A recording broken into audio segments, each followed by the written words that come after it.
Hello সবাইকে।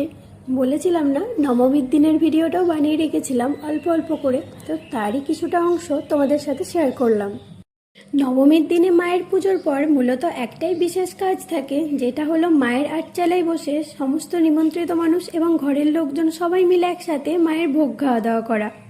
আগের ভিডিওতে বলেছিলাম এখানে যা যা নিয়ম রীতি পালন করা হয় সবকিছুই ওই জমিদার আমল থেকে চলে আসছে।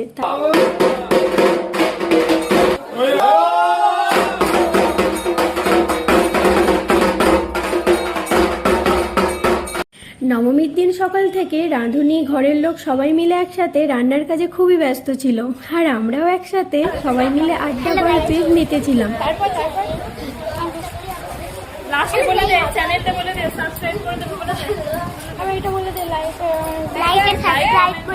আমাদের বাড়ির মা দুর্গার পুজোতে মাকে আলাদা করে ভাত ভোগ দেবার তেমন কোনো নিয়ম নেই। যেহেতু মায়ের এই পুজোতে বলি প্রথা এখনো চলে, তো বলির প্রসাদ দিয়ে যা যা কিছু রান্না করা হয় সেটাই বাড়ির কোনো একটা মানুষ মাকে নিবেদন করে বাকি পুরো খাবারের সাথে সেটা প্রসাদ হিসেবে মিশিয়ে দেয় এবং ভোগ হিসেবে তাই সবাইকে পরিবেশন করা হয়। পুজো মণ্ডপের এই কটা দিন এত আড্ডা, হাসি, আনন্দ, খাওয়া দাওয়া এই সব কিছুই যেন নবমীর বিকেল থেকেই একেবারে নিস্তব্ধ হয়ে যায়। নবমীর রাত পোহালেই দশমী। আমাদের মাকে যেতে দেবার ইচ্ছে না থাকলেও মা তো তার সংসারে ফিরবেনি। তবে হ্যাঁ, মায়ের বিজয়ের সাথে সাথে এখানে কিন্তু লক্ষ্মী পুজোর আয়োজন শুরু হয়ে যায়।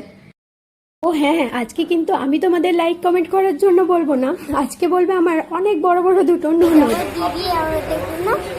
তো আজকের মতন ভিডিও করছি, খুব শর্ট হয়ে গেল ভিডিওটা। তো লাইক আর সাবস্ক্রাইব করে দাও।